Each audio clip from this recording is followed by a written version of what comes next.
LiSTNR production. A warning. This episode references the death of a child and contains graphic descriptions of violence. If this content affects you, dial Lifeline on 13 11 14.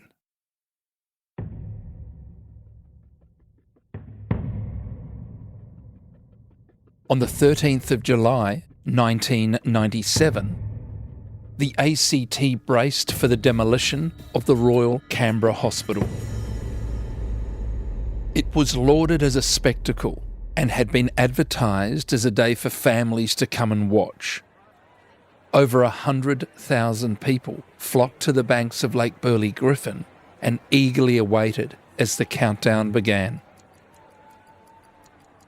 But as the trigger was pressed and the building began to fall, terror spread across the lake. Former Detective Greg Ranse was there that day and ran the investigation that followed. It was arduous and uncovered one of Australia's worst workplace disasters.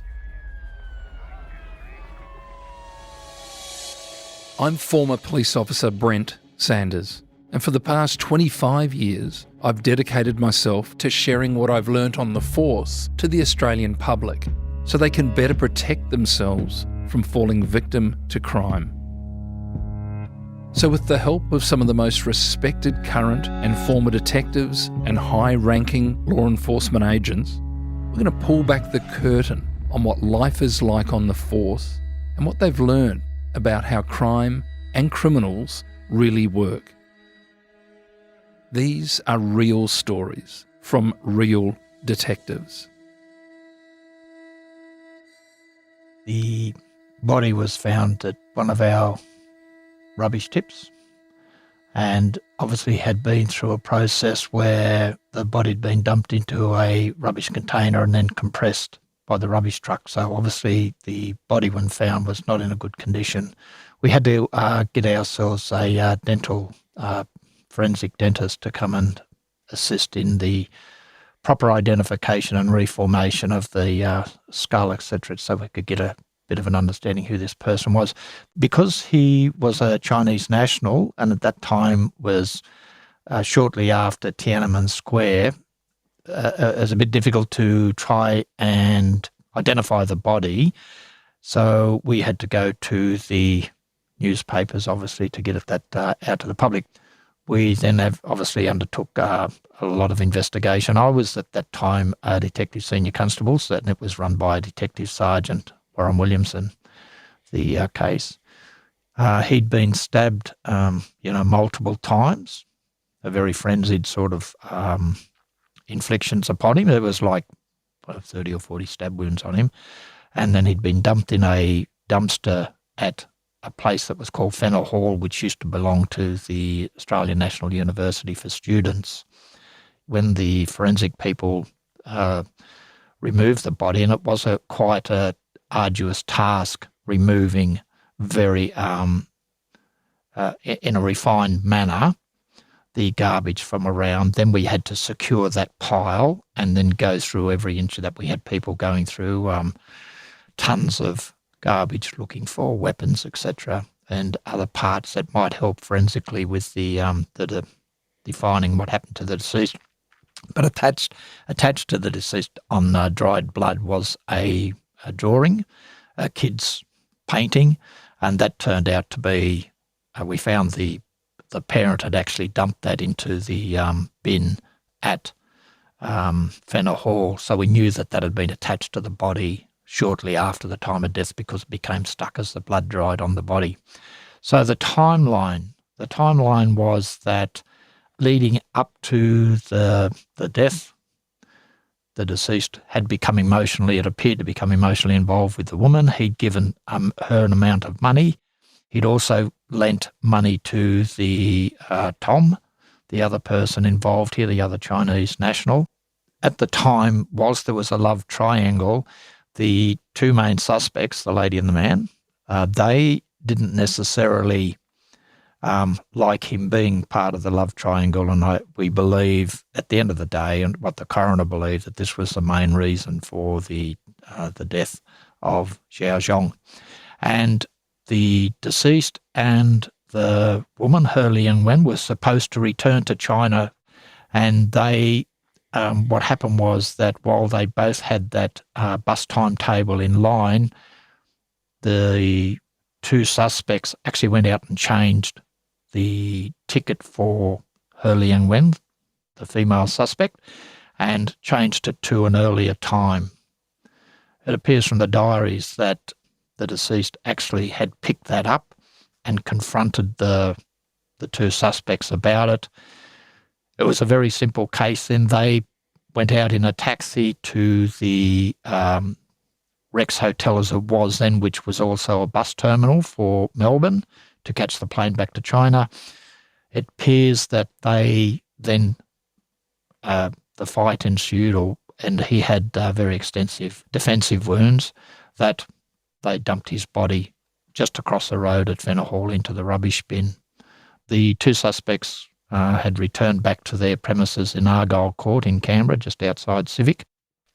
They caught another taxi shortly after that, and the taxi driver told us that they were carrying wet clothes that had been heavily chlorinated, so they'd obviously attempted to wash away blood. In those days, the forensic examination didn't have the capability, obviously, that they do in these days. So whilst we took possession of certain clothes out of a garbage bin nearby, they didn't prove worthwhile. There appeared to be blood stains on it, but we couldn't prove whether it was blood or not, which is a bit unfortunate. But however, so following that, the female had already gone back to He Liangwen. She'd gone back to China, and the male was still here. Prior to the coronial, myself and an assistant commissioner went over to China, to mainland China, into Changzhou, which is it's a big town, big city, I should say, with a couple of million people in it, but the area we went to still had dirt streets. So we went out there and interviewed her, Liangwen. We had to be compliant with our legislation, which is a 4-hour rule in relation to interviews. So we had a magistrate on hand back in Australia who was, where we could ask to get an extension to the interview time. However, all the information out of his diary was put to He Liangwen. She denied everything, even up to the fact that we could prove by tickets, etc., and bus tickets, etc., plane tickets, that she was with him on certain journeys, and that corresponded to his diary. She just denied it all. The Chinese police obviously were with us in the interview room while it was being conducted. It was conducted on tape, in accordance with the legislation, and then we came back to Australia, put the brief together, and then submitted it to the coroner.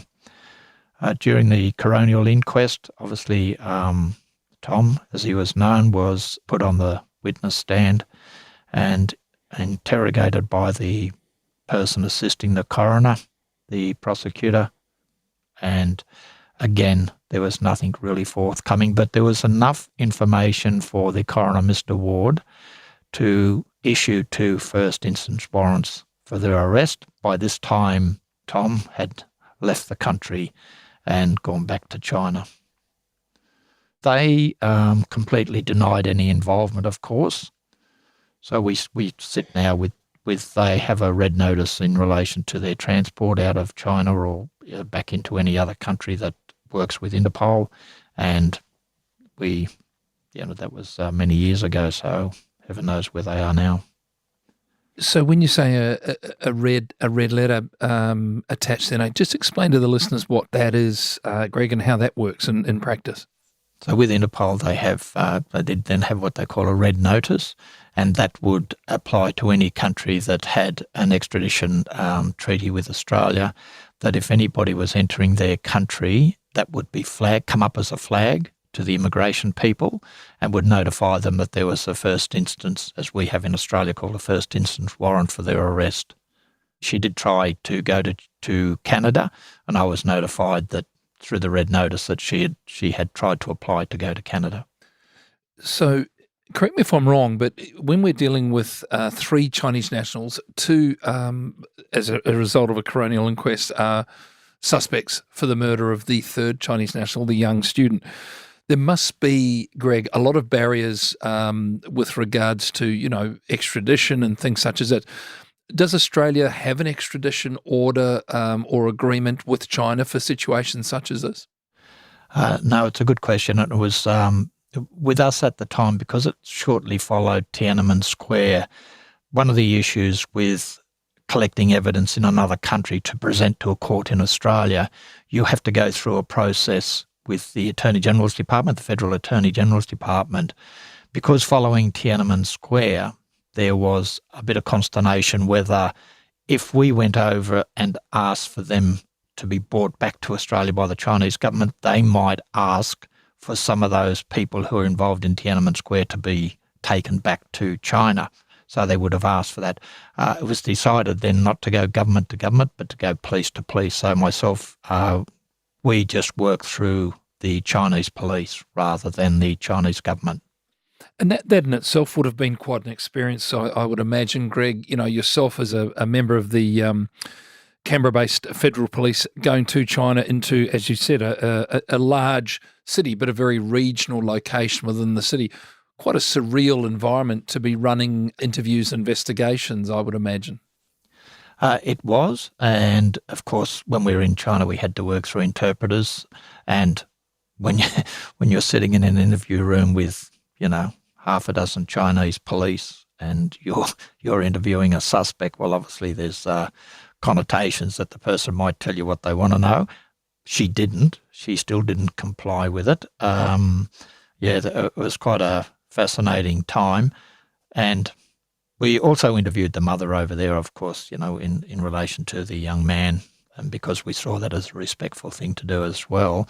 But yeah, the whole going there, because at that stage we didn't have a police liaison unit in Beijing itself, in proper China. We had one in Hong Kong who used to work with, if they had to, they'd go over to mainland China. So it was an interesting experience, yes, to move around. And we had with us an interpreter, a young Chinese police officer who was in plain clothes, obviously, but he was an interpreter for us.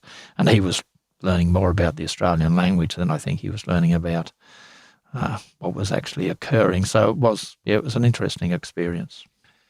This is homicide is a gruesome environment to work in, but this is a particularly gruesome homicide. Goodness, 30 to 40 stab wounds on the deceased, dumped in a bin, then picked up on the bin in the back of a rubbish truck, compressed, and then the body was found at a local a tip there in Canberra. Either of the 2 suspects have any sort of anything at all back in China that linked them to anything even remotely like this, Greg? No, not at all. He was an interesting character, and one might, but I wouldn't say 100%, one might have surmised that he was actually working for the Chinese government at the time. His demeanour presented it to us that might be a reality. However, this was about a different issue than those that confronted what his role might have been. He stated that he taught English back in China, and he spoke English pretty well, but when he got into the coroner's court, he wanted an interpreter until we pointed out that he could speak English, so the coroner demanded that he talk in English. At that time, because it was a very new thing to actually enter China proper to do an investigation without the fanfare attached to it, so it was an interesting environment. And yeah, it was for a young person to end up like that, just over what could have simply been, we would think, a conversation to end a relationship, was it was pretty drastic, pretty sad. I'm just going to pick up on that, Greg, because you mentioned earlier that, there was a couple of theories around motive. But even if we say go with the motive, and it sounds to me like the one that the investigators and the coroner arrived at, that it was a bit of a, for want of a better term, goodness me, a lover's tiff or a love triangle, which was just, there was some issues there. That's a big step from there to stabbing someone 30 to 40 times and dumping their body. That's a you know, what are your thoughts on motive? Do you think there was a bit more going on behind it? Not too sure. Again, another good question, because I'm not too sure if the motive had changed, but what it probably would say to me was that the person who inflicted the wounds had done some sort of training, or had done, it's not something that, you might, some of the ones we've seen, is that, you do the one stab or something like that, but to do it in such an attack would either indicate that the person had completely lost control, or they had done things similar in their previous life, which came to us to suspect that maybe he did work in a different capacity in China. And just the poor young bloke, the student, I'd imagine he's a young bloke in his early 20s over here, came over, I think, as a student, possibly connected to ANU or something like that, working, family back home in China. Tragic event for that family. Was he reunited with his family? Was the body taken back to China? What happens in a situation like that, Greg?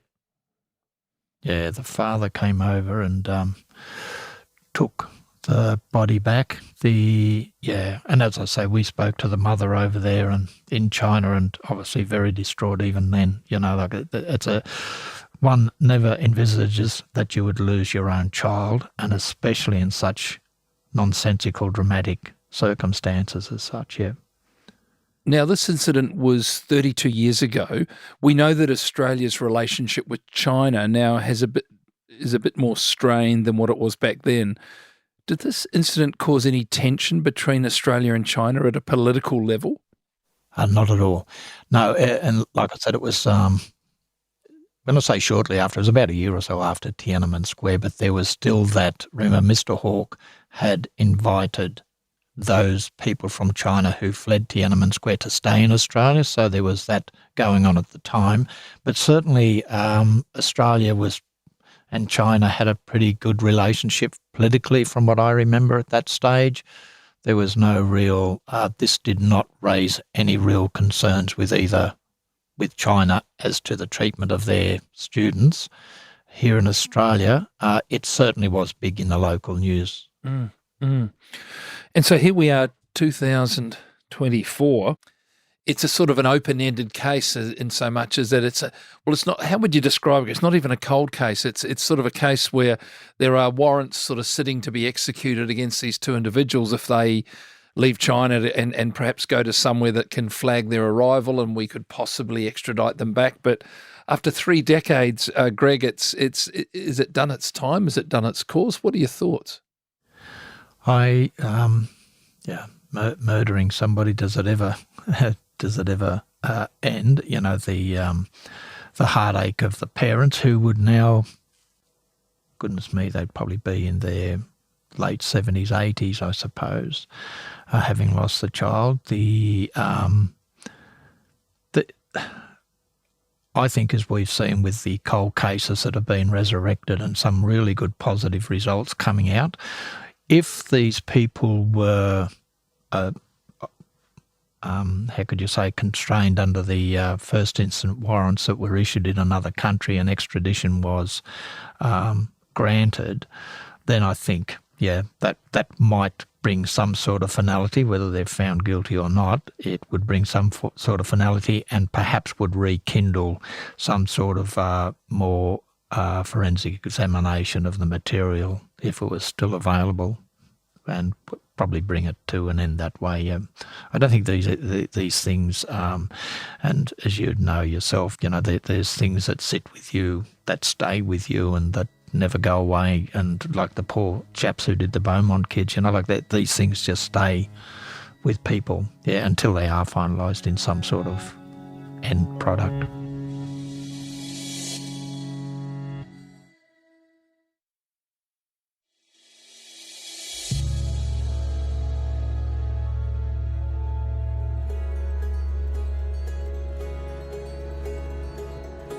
Greg, 13th of July 1997, during the demolition by implosion of the Royal Canberra Hospital, Katie Bender was struck in the head by a fragment of steel from the implosion some 430 metres away from the site. This is a almost unbelievable story, and you were very much involved in it.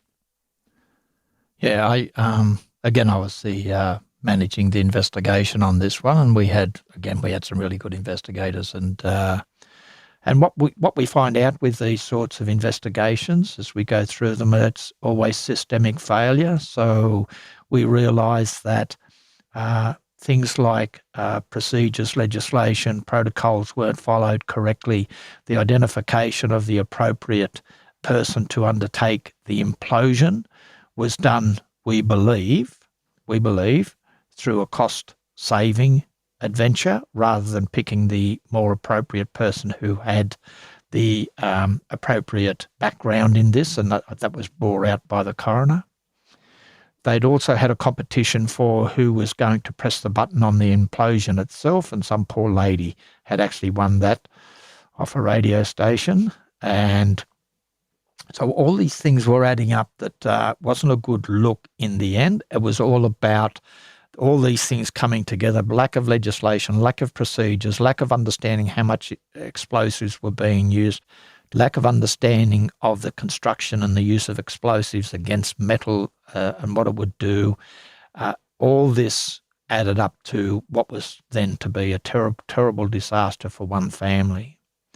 So what happened at the time of the explosion took place? The lady who'd won the competition pressed the button.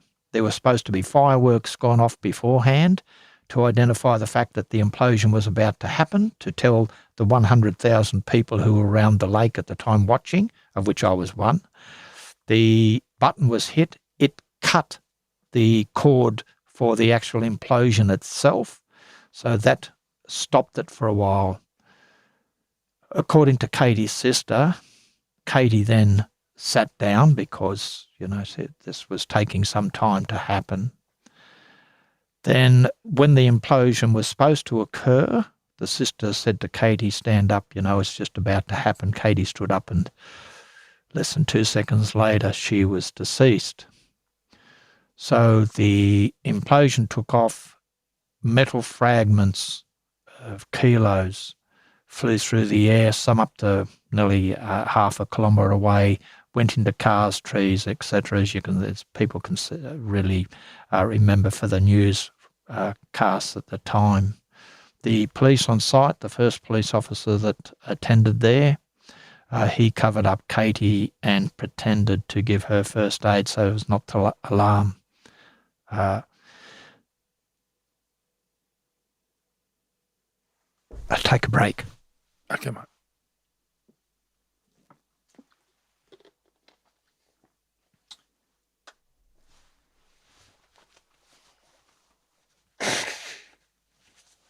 We right again? Yep, plenty of time, mate. Just take your time.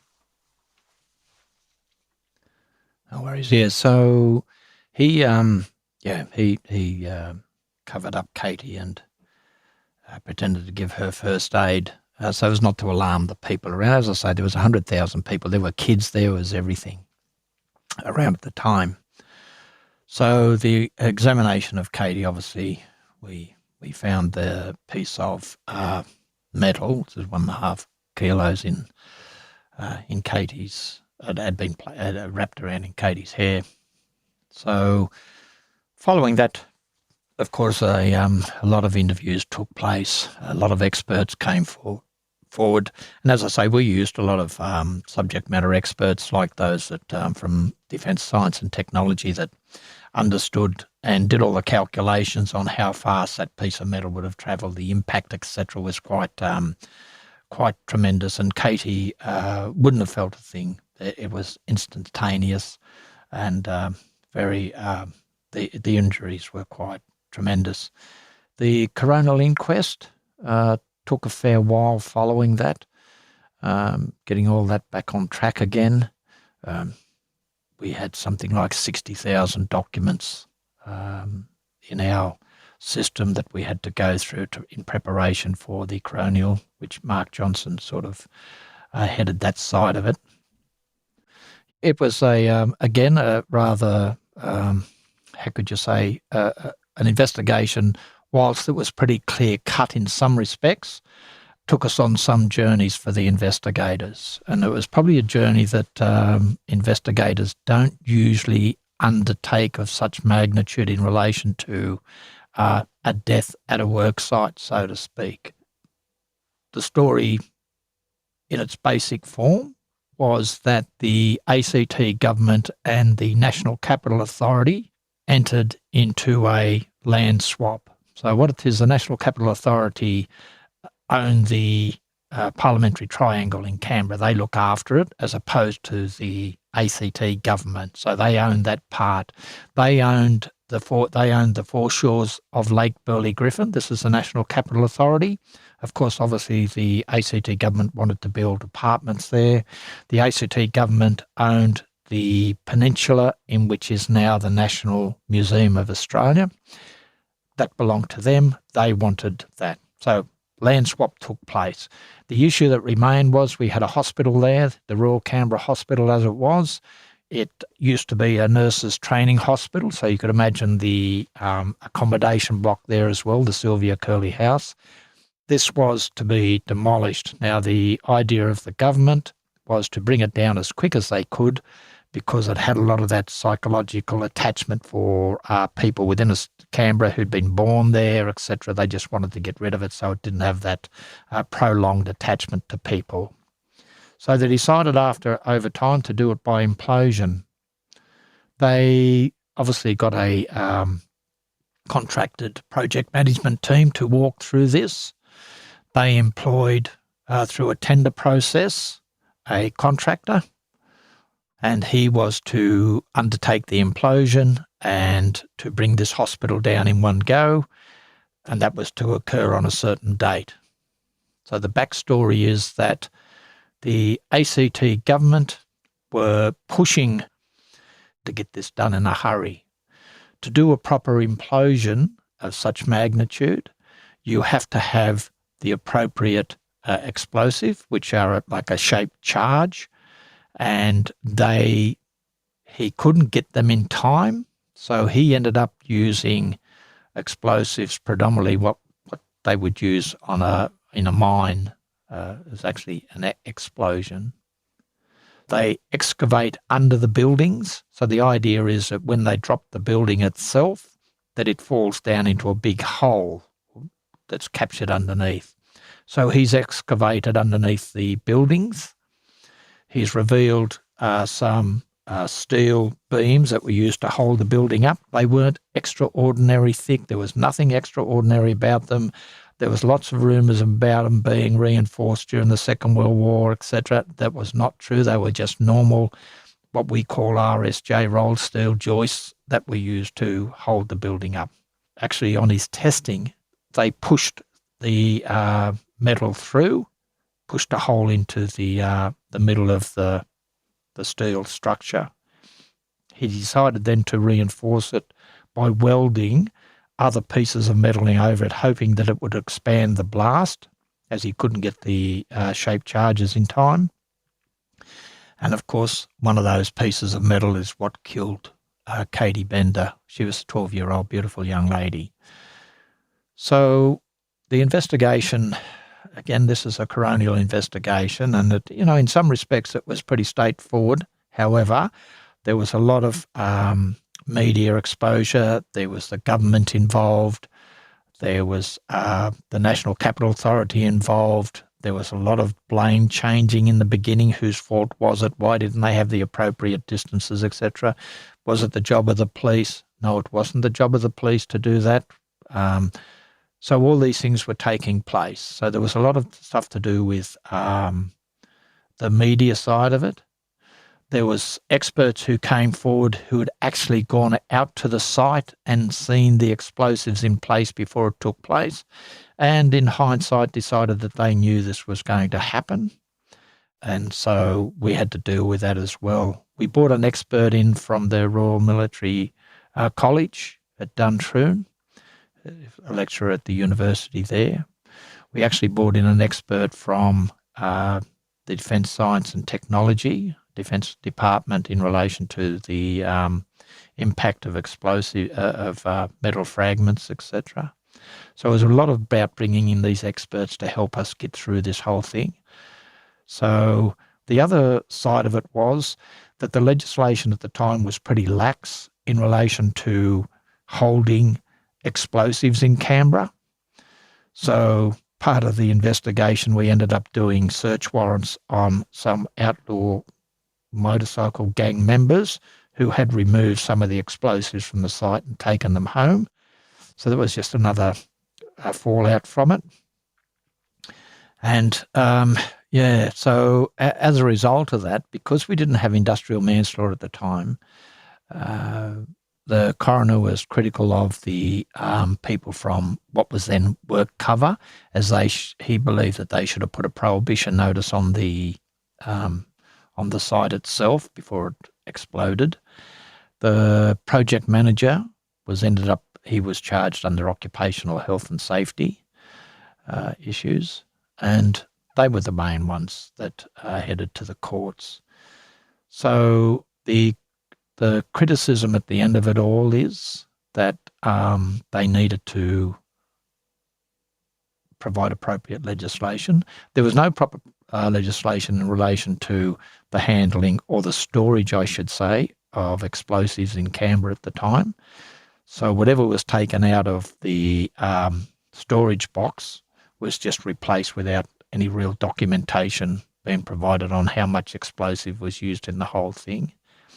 So, again, it was a very sad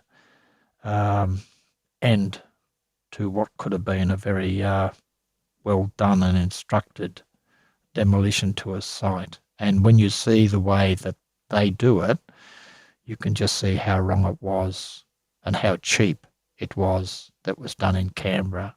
Because even the one in New Zealand we saw, and it was just a large chimney brought down, it was done at the same price that he was paid to do the whole hospital. And this fellow did it in such a short time. And when we spoke to the officials in New Zealand, of course, it was a cost-benefit analysis for them. It was easier to employ someone to bring it down with such a cost than to employ somebody doing it brick by brick. So again, it's all about money at the end of the day.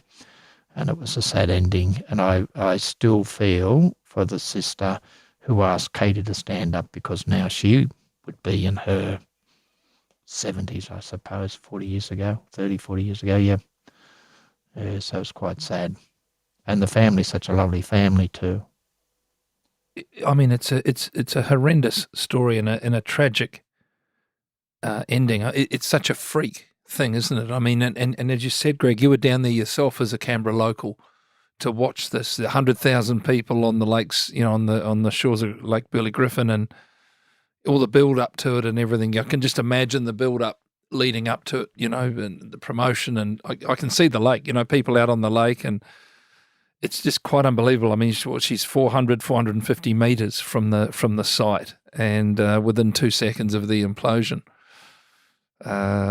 she's gone. And like you say, the woman who pressed the button to set it off, the sister who told her to stand up so she could see it, all this domino effect, and as you rightly say too, it was never their intention, of course, to do this. It was they were doing what they were being paid to do. They were probably doing it perhaps to the best of their ability, and I think that term systemic failure that you mentioned, Greg, very much sums us up from the top down, doesn't it?